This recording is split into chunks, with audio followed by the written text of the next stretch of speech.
Hello મિત્રો. તો મિત્રો આજે આપણે બંધારણના 50 પ્રશ્નનો ભાગ 5મો જોવાના છીએ. અગાઉના 4 ભાગ તમે ન જોયા હોય તો ચેનલની અંદર આપણે અવેલેબલ છે, તો તમે તે જોઈ શકો છો. તો ચલો આજનો આ વિડીયો ચાલુ કરીએ. સૌથી પહેલો પ્રશ્ન, મફત કાનૂની સહાયનો ઉલ્લેખ બંધારણના કયા આર્ટિકલમાં, એટલે કે કયા આર્ટિકલમાં ને ક્યાં કરવામાં આવ્યો છે? તો તેમાં જ આવશે મૂળભૂત સિદ્ધાંતોમાં. બીજો પ્રશ્ન, ભાષા પંચની નિમણૂક કરવાની સત્તા કોની પાસે રહેલી છે? તો રાષ્ટ્રપતિ પાસે. ત્યાર પછી જ્યારે રાષ્ટ્રપતિ તરફથી સર્વોચ્ચ અદાલતના અભિપ્રાય માટે કોઈ પણ પ્રશ્ન મોકલવામાં આવે ત્યારે સર્વોચ્ચ અદાલત જે છે તે આવા પ્રશ્નને પરત રાષ્ટ્રપતિને મોકલી શકે છે. બરાબર, એટલે ઓપ્શન બી સાચો જવાબ આવશે. ત્યાર પછી ભારતના નિયંત્રક મહાલેખા પરીક્ષકને કેવી રીતે પદ ઉપરથી દૂર કરી શકાય છે? તો તેની એક પ્રક્રિયા છે જે પ્રક્રિયાને કહેવામાં આવે છે મહાભિયોગ પ્રક્રિયા. ત્યાર પછી એટર્ની જનરલ ભારતની કઈ અદાલતમાં ફરજ બજાવી શકે છે? તો ભારત પ્રદેશની તમામ અદાલતોમાં એટર્ની જનરલ ફરજ બજાવી શકે છે. ત્યાર પછી અનુસૂચિત જાતિ રાષ્ટ્રીય પંચની રચના કયા અનુચ્છેદ હેઠળ કરવામાં આવી છે? તો અનુચ્છેદ નંબર 338. ત્યાર પછી પંચાયતોમાં અનુસૂચિત જાતિ અને અનુસૂચિત જનજાતિઓ માટે અનામત બેઠકોની જોગવાઈ કયા અનુચ્છેદથી કરવામાં આવી છે? તો અનુચ્છેદ નંબર 243D અંતર્ગત. ત્યાર પછી ભારતના બંધારણમાં સૌપ્રથમ સુધારો કયા કેસ સાથે સંકળાયેલો છે? તો તે કેસનું નામ છે ચંપાકમ દોરાઈરાજન વિરુદ્ધ સ્ટેટ ઓફ મદ્રાસ. ત્યાર પછી 9મો પ્રશ્ન જોઈએ કે નીચેના પૈકી કયા કેસમાં સર્વોચ્ચ અદાલતે આમુખ એક બંધારણનો ભાગ છે એમ કહ્યું છે? તો તેમાં જ આવશે કેશવાનંદ ભારતી વિરુદ્ધ કેરળ રાજ્ય અંતર્ગત આમુખ એક બંધારણનો ભાગ છે એવું સર્વોચ્ચ અદાલતે કહેલું છે. ત્યાર પછી પ્રથમ લોકસભાની રચના ક્યારે કરવામાં આવી હતી? તો 1952માં.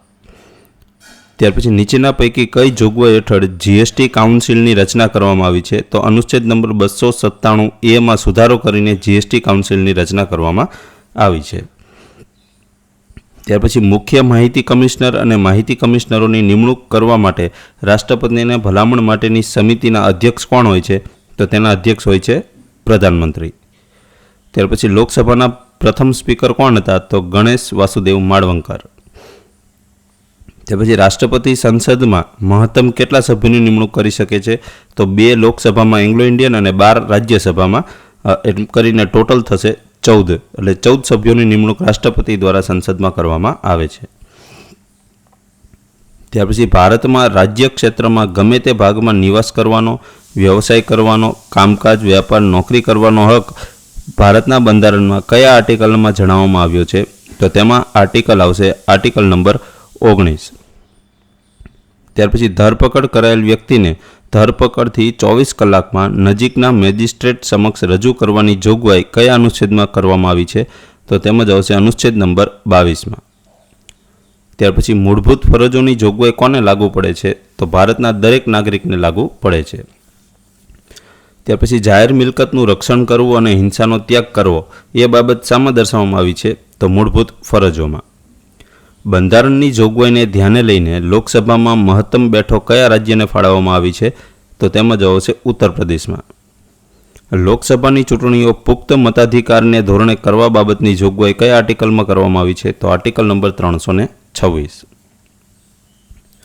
ત્યાર પછી માનનીય રાષ્ટ્રપતિની ચૂંટણીની રીત કયા આર્ટિકલમાં દર્શાવવામાં આવી છે? તો આર્ટિકલ નંબર 55.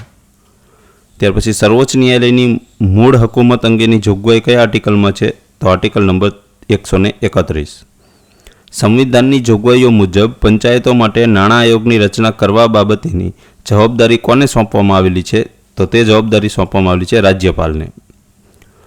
ત્યાર પછી લોકસેવા આયોગના કાર્યોની વિગતો કયા આર્ટિકલમાં દર્શાવવામાં આવી છે? તો આર્ટિકલ નંબર 320. ત્યાર પછી ચૂંટણી માટે રાજ્ય દ્વારા નાણાકીય સહાય મળવી જોઈએ એ ભલામણ કઈ સમિતિએ કરેલી? તો એ સમિતિનું નામ છે ઇન્દ્રજીત ગુપ્તા સમિતિ.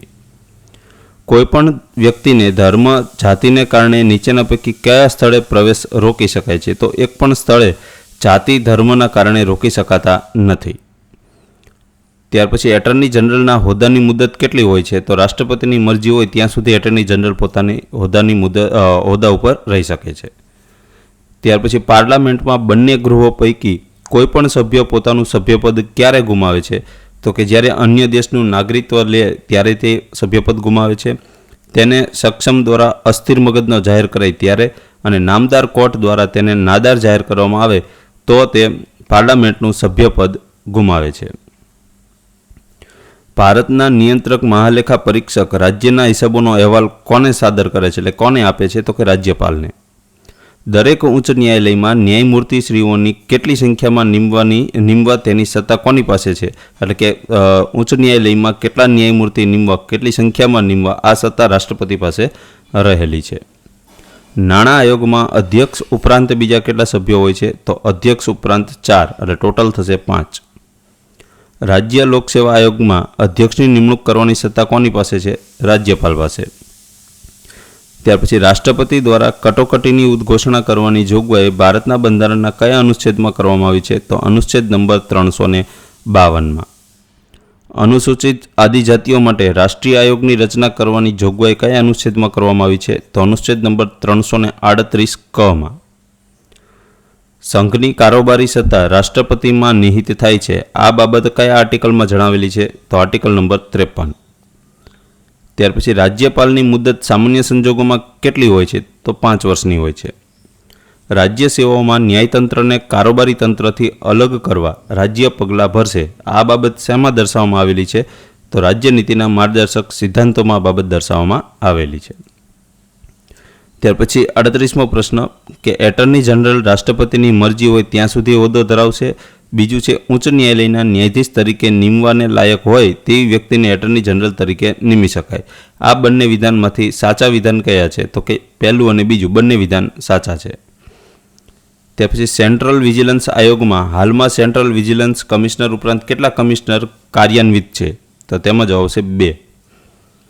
ત્યાર પછી ટ્રાન્સફોર્મિંગ ઇન્ડિયા લેક્ચર સિરીઝ કોના દ્વારા શરૂ કરવામાં આવેલ છે, તો તેમાં જવાબ આવશે નીતિ આયોગ દ્વારા. ગુજરાતમાં કેટલા પોલીસ કમિશનર વિસ્તારો છે, તો 4. ભારતના રાષ્ટ્રપતિ તરીકે ચૂંટાવા માટેની લાયકાતમાં ખાલી જગ્યા વર્ષની ઉંમર પૂરી હોવી જોઈએ, તો 35 વર્ષની ઉંમર પૂરી હોવી જોઈએ તો તે રાષ્ટ્રપતિ તરીકે ચૂંટાવા માટે લાયક ગણવામાં આવે છે, એટલે કે ઉમેદવારી તો જ નોંધાવી શકે છે. ત્યાર પછી વિધાનસભાની ચૂંટણી માટે કાયદો કોણ બનાવે છે, તો સંસદ. તો કાયદો બનાવવાનું કામ કોણ કરે છે, સંસદ. ત્યાર પછી સંસદના બંને ગૃહોની સંયુક્ત બેઠક બોલાવવાનો અધિકાર કોની પાસે રહેલો છે, રાષ્ટ્રપતિ પાસે.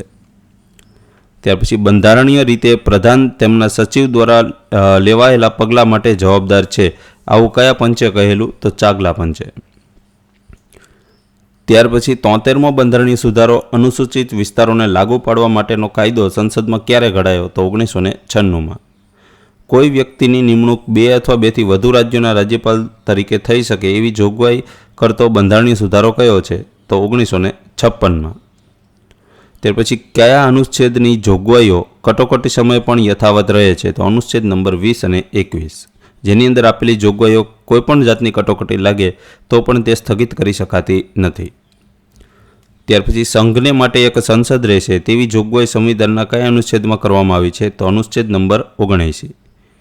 ત્યાર પછી છેલ્લો પ્રશ્ન જોઈએ કે 18 વર્ષ કે તેથી વધુ વયના બધા જ સ્ત્રી પુરુષોને મતનો અધિકાર આપતા પુખ્ત મતાધિકારની જોગવાઈ સંવિધાનના કયા અનુચ્છેદમાં કરવામાં આવી છે, તો અનુચ્છેદ નંબર 326માં. તો મિત્રો આપણે આ 5મો ભાગ જોયો. જો તમને વિડીયો પસંદ આવે તો વિડીયોને લાઇક કરી દીજો. આ વિડીયોમાં કોઈ પણ ડાઉટ હોય તો કમેન્ટ કરી દીજો અને આવા જ વિડીયો જોવા માટે ચેનલને સબસ્ક્રાઇબ કરી દીજો. તો ચલો મિત્રો મળીએ એક નવા વિડીયોમાં. જય હિન્દ.